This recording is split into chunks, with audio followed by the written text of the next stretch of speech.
Кристина, добро утро до гледачите на македонската телевизија. Се наоѓаме пред повторпат во оваа емисија. Се наоѓаме пред Средното училиште на град Скопје Лазар Танев, Средното аугустителско училиште, кое е едно од училиштата, се разбира сите училишта и целиот образовен систем се грижи за зачувување и негување на историјата и традицијата на Македонија, меѓутоа ова училиште и оваа струка се директно инволвирани во негување на она што се нарекува македонско, на храната. Од тука произлегуваат сите оние кадри кои што понатаму не представуваат и на домашен терен и во интернационалните води. Ова утро зборуваме со директорот на Средното гостителско училиште Лазар Танев од Скопје, Небојша Вуковиќ. Директоре, добро утро. Добро утро до вас, Бранко. Благодарност за вашето ангажирање во училиштето. Добро утро до студијето ваша и до Кристина.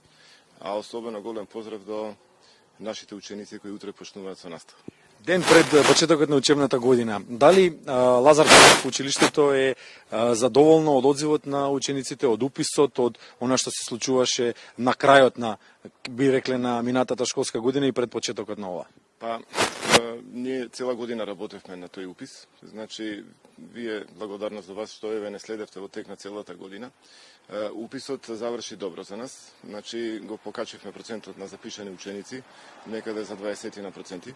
Што во однос на другите години е една добра бројка и спремни сме за утрешниот ден, така да учениците ќе почнат утре наутро во 8 часот како по обичај. Колку е тешко или лесно во ваков период на недостаток на кадар, на недостаток на млади деца кај нас, на период на миграции, период на отворено општество во светски рамки, глобализација, каков е принципот на привлекување на ученици да се запишат во вашето училиште? Па, знаете како добро рековте, ние чуваме традицијата за храната, меѓутоа современите времења бараат нешто друго. Ние се приклонивме кон тој начин на функционирање и почнавме со сериозни проекти во училиштето кои што донесоа резултат со уписот на ученици сега во јуни месец. Значи, тие проекти беа приклонети, се сеќавате, и на формирањето на Федерацијата на средно-гостителски училишта, во која што апликации има веќе преку 1000 на средни училишта, во кој што како проект стартува сега веќе во септември месец.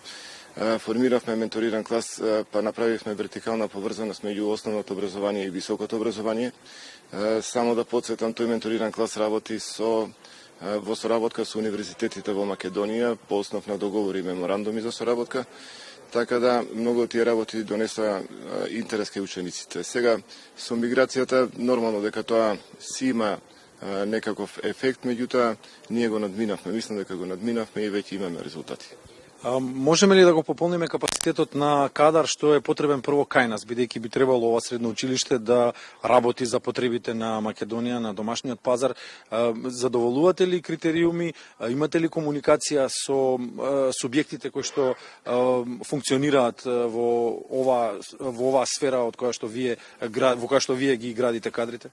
Па, значи, може да се пополни бројот, нормално, меѓутоа, ова добро го спомнавте, во тек на минатата година без нашите соработници од праксата, значи без рестораните, без хотелите, без топанствениците кои што интензивно и активно учествува во нашата работа, немаше да имаме резултат, тоа е сигурно.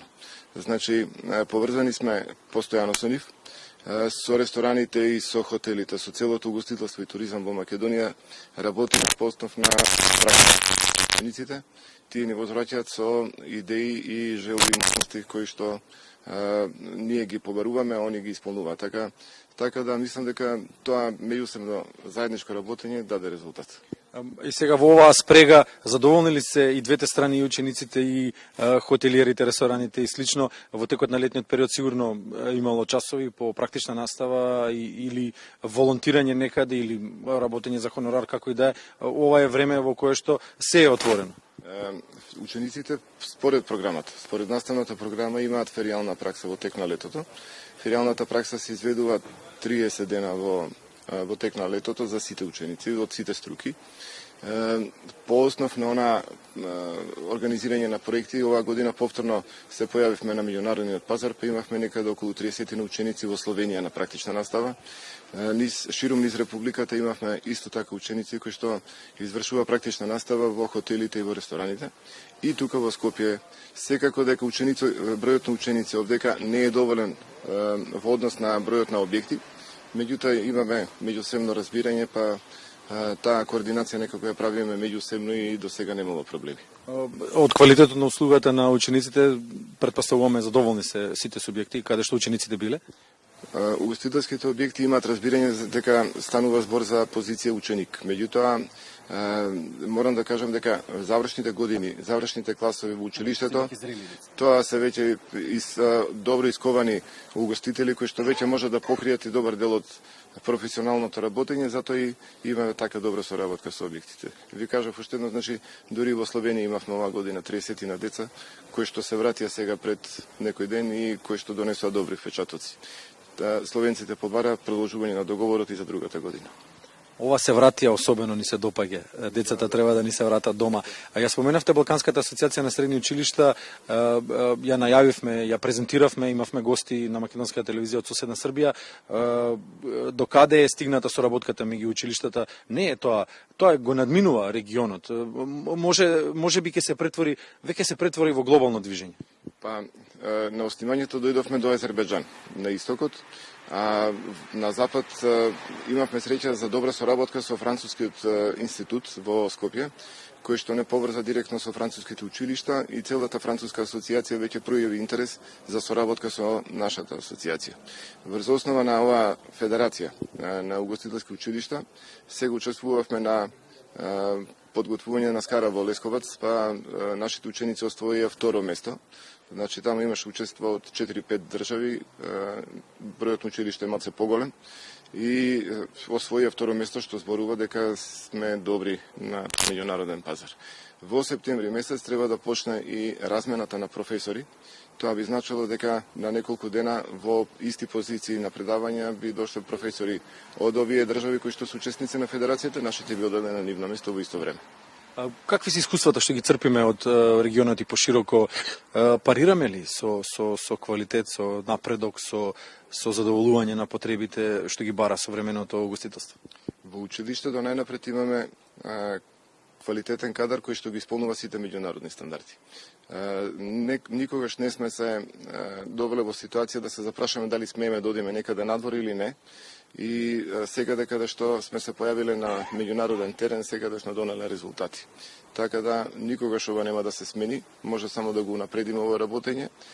Близко сме до врвот на угостителството во Европа, затоа што повторно ќе речем и добар дел од стопанствениците кога почувствуваат добра клима овдека, веќе ни се приклонија, па таа соработка исто ни помогна, барем да речеме со зголемување на технолошката опременост на училиштето и со создавање на услови за учество во тие меѓународни води. Следното прашање се надоврзува на вашиот одговор. Какви се условите во Лазар Танев, кујните, модерни, современи, има услови за напредок, има услови за учење? Секогаш има можност за повеќе. Училиштето располага со 4 кујни, 2 ресторански сали, сите се опремени максимално добро, значи се користа за обука на учениците.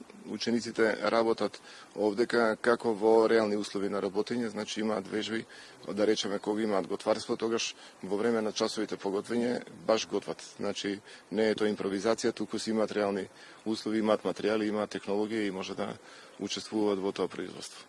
А што ќе најавиме следно за годината која што доаѓа? Рековте дека во текот на ово излагање и во текот на претходните вклучувања во живо на Македонската телевизија во утринската програма, неколку пати споменавте дека константно се работи, константно нови проекти се форсираат, се фаворизираат со цел да се држат будни учениците и да се привлекуваат во што поголем број. На што ќе се работи оваа година? Најмногу на пропагирање на училиштето, значи да излеземе повторно во јавност. Еве, сега неформално, значи, може да најавим и една емисија која што ќе оди, може би во тек на целата година, која што ќе има професионален карактер и која што треба да донесе еден нов дослуг во кулинарските води на телевизија. Сите социјални мрежи се покриени потполно. Училиштето ќе се вклучи повторно во тој меѓународна соработка. Овдека ќе се мрежиме повторно со рестораните, хотелите, тоа продолжува, значи не застанува и продолжува соработката со универзитетите и со факултетите во Македонија. И секако утре ќе им посакаме среќен почеток на новата учебна година на учениците. За утре, односно денеска за утре. Во 8 часот звони првото звонче утре. Се надевам дека сите ќе бидат тука и дека ќе го почнеме успешно денот утре. 1 септември без джагорот на учениците не е 1 септември. Благодариме што бевте гостин во Македонија наутро.